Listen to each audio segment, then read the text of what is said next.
question. Marco Almeida from Ilha do Metal, Brazil. Hi, Giorgio. Welcome back to Brazil. Thank you for a shot with us again. 16 years of total success for your ancient islands. How do you explain this? It's more simple explain this success than ancient islands. And my really question is, in your opinion, most of all those events that you show in ancient basically are closer to the Ecuador line. Do you think have any theory about this appearance, these mystical places are close in the Equator line? Well, I think that even aliens prefer the warmth. I mean, I'm joking, but I mean, look, but yeah, I mean, even though that may be a joke, unless they're cold-blooded or whatnot, then they would prefer. I mean, if I were to go to a planet, then I would hang out by the beach and not in the Arctic. This is why this whole idea that there's, or I would go hide somewhere, where it's cold. But but I would hang out absolutely in the tropics. So, and they had the choice because they also had flying machines. So, no, but and your first question about what do I attribute the success to Ancient Aliens? I have to thank the fans. The fans keep tuning in, and this shows to me that we have struck a chord.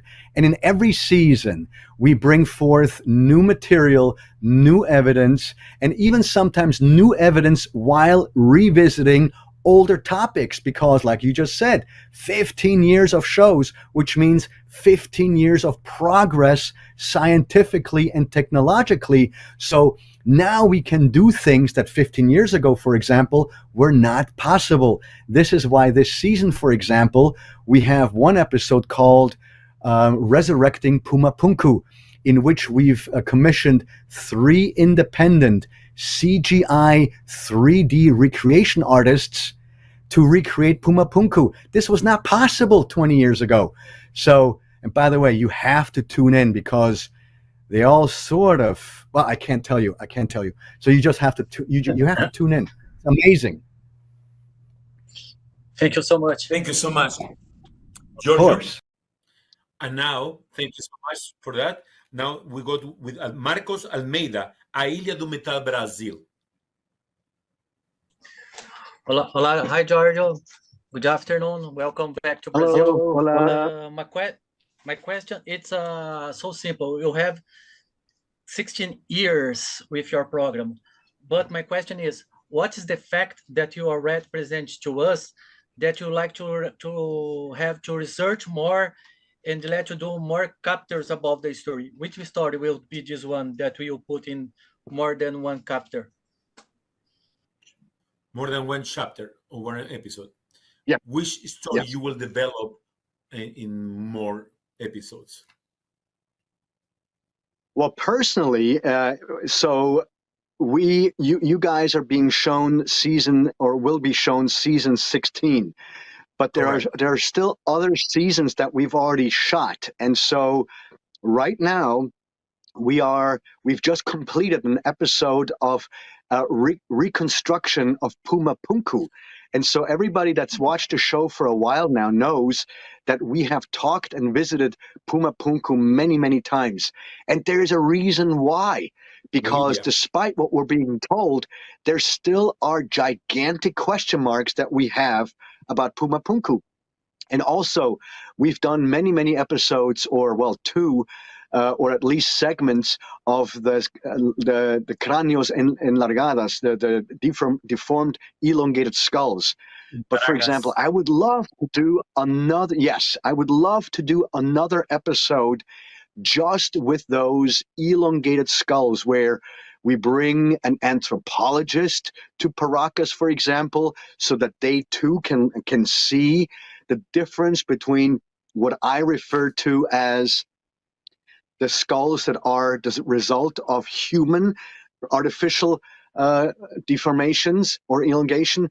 But then there are the other ones, the ones that have the larger volume, and those, in my opinion, are not the result of human or artificial cranial elongation because they are missing the sutures.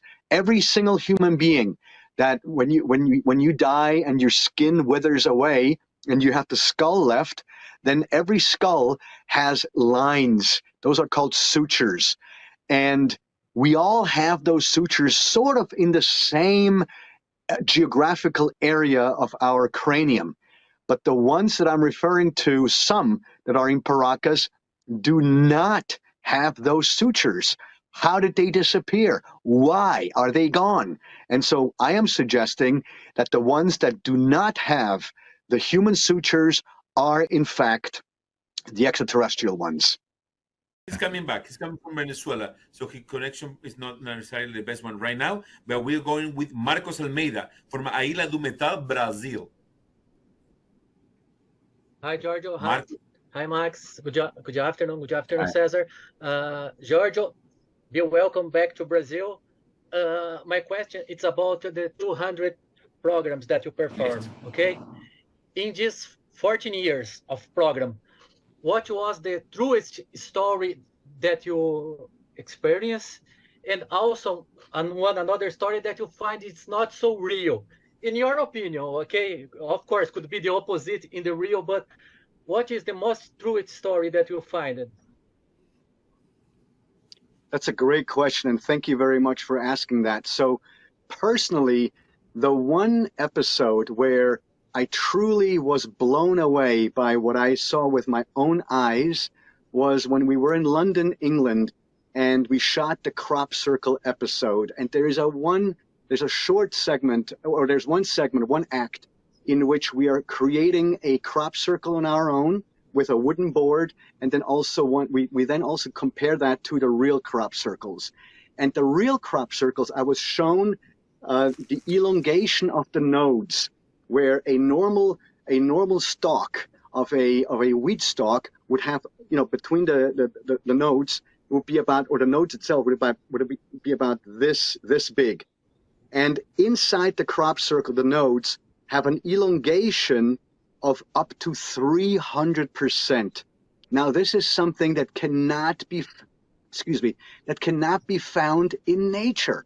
So what happened there? How is this possible? And so the elongation of the nodes inside the crop circles, to me, is the best physical evidence that something exists here that we don't know what it is from the nature, as far as the understanding that we have of nature.